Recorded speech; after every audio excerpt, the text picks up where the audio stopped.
இன்றே டவுன்லோட் செய்து உங்கள் ஃபேவரட் ஷோக்களை என்ஜாய் பண்ணுங்க. அக்கா முழு மனசோட தான் இந்த முடிவு எடுத்திருப்பான்னு நீங்க நம்புறீங்களா? அதெல்லாம் இல்ல.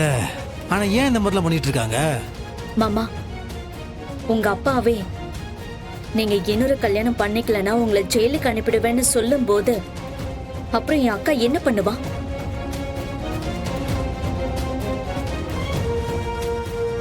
என்ன சொல்ற? ஆமா மாமா, நீங்க அந்த ஆக்சிடென்ட் கேஸ்ல அரெஸ்ட் ஆகி ஜெயில இருந்தீங்கல்ல, அப்போ வீட்டுல இருக்கிறவங்க எல்லாருமே சேர்ந்து உங்களை ஜாமீன்ல வெளியில கொண்டு வரணும்னா டைவர்ஸ் நோட்டீஸ்ல கையெழுத்து போட்டு வீட்டை விட்டு வெளியே போகணும், உங்களை விட்டு முழுசா விலகணும்னு ஃபோர்ஸ் பண்ணிருக்காங்க. இல்லனா நீங்க லைஃப் லாங் ஜெயில இருக்கிற நிலைமை வரும்னு அவங்க சொல்லிருக்காங்க. மாமா, நீங்க நல்லா இருக்கணும்னு என் அக்கா அவளோட வாழ்க்கையை தியாகம் பண்ண தயாராயிட்டா. ஆனா இந்த நிமிஷம் வரைக்கும் உள்ளுக்குள்ள அவ வாழ்க்கை மாறிடாதா, திரும்ப உங்க கூட சேர்ந்துட மாட்டோமான்னு அவ ஏங்கிக்கிட்டு இருக்கா. உங்களை கஷ்டப்படுத்துறோன்னு அவளுக்கு தெரியும் மாமா, ஆனா வேற வழியே இல்லாம அது செஞ்சுக்கிட்டு இருக்கா. மாமா, உங்களுக்கு தெரியாது, யாருக்கும் தெரியாம அவ உள்ளுக்குள்ளேயே அழுதுகிட்டு இருக்கா. என் அக்கா எப்பவும் தன்னால யாரும் பாதிக்க கூடாதுன்னு நினைப்பா.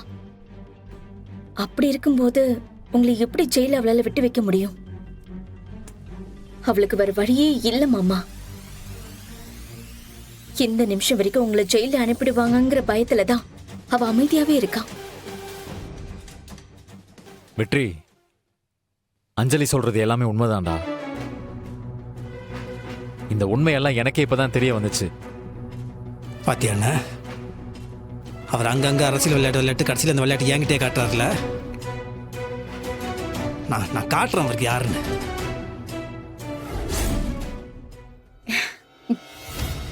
ஏன்பா இந்த மாதிரிலாம் பண்றீங்க? ஏன்பா என்ன பாருங்கப்பா, என்ன பாருங்க, ஏன் இப்படி பண்ணீங்க? ஏன்பா என்ன போய் இப்படி? உங்க மேல எவ்வளவு நம்பிக்கை வச்சிருந்தேன் அப்பா. உங்களுக்கு என்ன வேணா பண்ண தயாரா இருந்தேன்ப்பா. உங்க மேல கண்மூடித்தனமா நம்பிக்கை வச்சிருந்தேன். நீங்க சொல்றதுல உண்மை நம்பினேன்ப்பா. நீங்க அரசியல ஜெயிக்கணும்னு என் உயிரை கொடுக்க கூட நான் தயாரா இருந்தேன்ப்பா. என்ன ஏன்பா நம்ப வச்சு கழுத்துறீங்க? இதுக்கு பேசாம என்ன கொண்டு போட்டுக்கலாம் பண்ணீங்க.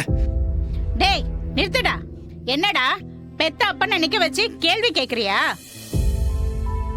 அப்படி அவன் என்னடா தப்பு பண்ணிட்டான்? என்ன தப்பு பண்ணாரா? இவர் பண்ணது எதுவுமே உங்க கண்ணுக்கு தப்பா தெரியலையா? இல்லடா, தப்பு இல்ல. ஓ, அவன் எப்பவுமே நீ கெட்டு போகணும்னு நினைச்சதே இல்ல. உன் தகப்பன் தாயை விட நீ நல்லா இருக்கணும்னு யாரா நினைப்பா? எது நல்லதுன்னு எனக்கு புரியலையே. எனக்கு விருப்பமான ஒரு பொண்ணை என்கிட்ட பிரிச்சு இன்னொரு பொண்ணை எனக்கு கல்யாணம் பண்ணி வைக்கிறதா எனக்கு நல்லதா? இது எந்த ஒரு நல்லது புரியல எனக்கு. ஆமா, நீ அந்த பொண்ணு மனசை பார்த்து காதலிச்சிருக்கலாம். ஆனா பெத்தவங்க அதை மட்டும் பார்க்கல. அவ குடும்பம், அவ தகுதி, அவ ராசின்னு எல்லாத்தையும் பார்ப்பாங்க. எங்க காலத்துக்கு அப்புறமும் அவளாலேயோ அவ குடும்பத்தாலேயோ உனக்கு எப்பயும் நல்லது மட்டும்தான் நடக்கணும்னு நினைப்போம். துளசி மேடம்னால நம்ம குடும்பத்துக்கோ இல்ல எனக்கோ என்ன கெடுதல் நடந்துச்சு சொல்லுங்க பார்க்கலாம். பாட்டி, இருக்காரு உங்க புள்ள. இவர் எம்எல்ஏ இருந்து இன்னைக்கு மாண்புமிகு மந்திரியா இருக்கிற அதுக்கு யார் காரணம்? ஏன் துளசி மேடம்.